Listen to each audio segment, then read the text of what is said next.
दोस्तों, सफल होना है तो सीखना ज़रूरी है और सीखने के लिए चाहिए आपको मानसिक दक्षता। मानसिक दक्षता और सीखने की जो कला है वह अगर आप निरंतर विकसित करते हैं तो आप जीवन में अत्यधिक सफल हो सकते हैं या सफलता की हर सीढ़ी चढ़ सकते हैं। इसी विषय पर मैं पुस्तकों की खोज कर रहा था तो मुझे एक बेहतरीन पुस्तक मिली। पुस्तक का नाम है मानसिक दक्षता। गीता प्रेस की यह पुस्तक है और इसके लेखक हैं श्री राजेंद्र बिहारी लाल जी। इस पुस्तक में काफ़ी अच्छी अच्छी बातें लिखी हैं। मैं इनमें से कुछ अंश आपको पढ़ के सुनाता हूँ। इसके पृष्ठ संख्या 24 पे देखिए लिखा हुआ है कि सफल सीखने वाला ही सफल मनुष्य होता है। चाहे प्रारंभ में वह कितना ही कच्चा या अयोग्य हो, पर वह अपने को अनुशासित और सुव्यवस्थित कर लेता है। वह अपने को गढ़ लेता है और अपनी शक्तियों को अपनी आवश्यकताओं के रूप बना लेता है। इसी प्रकार से अगर हम पृष्ठ संख्या 26 पर जाएं तो इसमें लिखा हुआ है कि अगर सीखने का काम उचित ढंग से किया जाए तो थोड़ी सी मेहनत और थोड़े से ही समय में फल मिल सकता है। यह पियासी का नहीं बल्कि बड़े मनोरंजन का काम है। अब जब कुछ सीखने हम जाते हैं तो सीखने में इनका कहना है कि हर प्रकार के सीखने में यही नियम लागू होता है कि शुरू में उतावलापन कदापि न करें।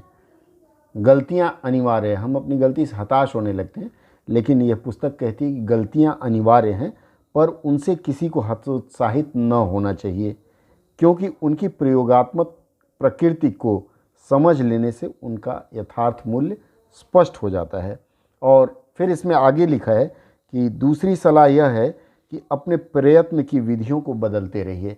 अर्थात अगर आपको लग रहा है कि एक विधि से आप सफल नहीं हो रहे हैं तो आप दूसरी विधि अपनाएं। और इसमें लिखा हुआ है जिस रीति से सीखने में उन्नति न दिखाई दे उसी पर अड़ा रहना कोई बुद्धिमानी नहीं है। उस रीति को बदलकर दूसरी रीति को आजमाएं। यह उन लोगों के लिए जो अक्सर असफल होने लगते हैं। इसमें लिखा हुआ है क्योंकि सीखने का उद्देश्य ही यह रहता है कि ऐसी रीतियों का पता लगाया जाए जो शिक्षार्थी के लिए गुणकारी सिद्ध हो। अर्थात आप किसी कार्य को, मान लीजिए परीक्षा में बार बार सफल नहीं हो पा रहे हैं, तो आप अपनी प्रक्रिया बदलें। आप जिस तरह से तैयारी कर रहे हैं, जिस तरह से पढ़ाई कर रहे हैं, उस प्रक्रिया को देखें कि उसमें आप कहाँ गलती करें और उसमें परिवर्तन का प्रयास करें।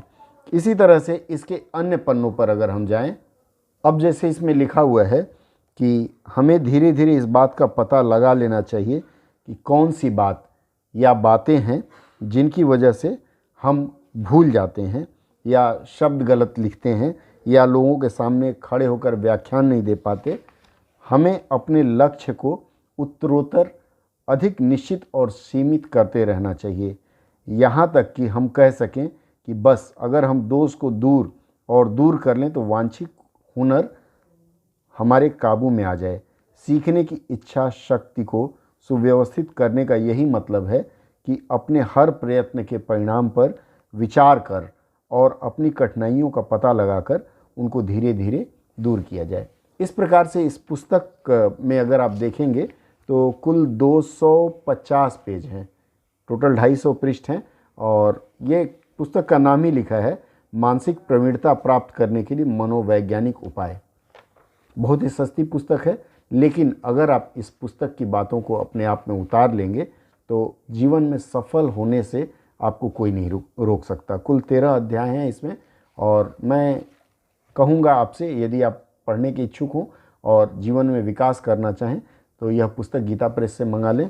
अगर आप इसका इस तरह का संस्करण लेते हैं तो इस तरह का संस्करण 40 रुपये में मिल जाएगा और इसका सजिल्द आता है, सजिल्द मतलब मोटे कवर में होगा, वह शायद 195 रुपये का है। तो 40 रुपये में इतनी सस्ती पुस्तक जीवन का मार्गदर्शन करने के लिए नहीं मिलेगा। वैसे मैं पुस्तक का लिंक दे रहा हूँ आपको इस वीडियो के डिस्क्रिप्शन में, अगर आप चाहें तो वहाँ से मंगा सकते हैं। और इस पुस्तक को एक बार ज़रूर पढ़िए। अगले क्रम में मैं पुनः इस पुस्तक के अलावा अन्य पुस्तकों से भी अच्छी बातें लेकर के आऊँगा, जिससे आप जीवन में खुद को सुधार सकते हैं, निराशा हटा सकते हैं।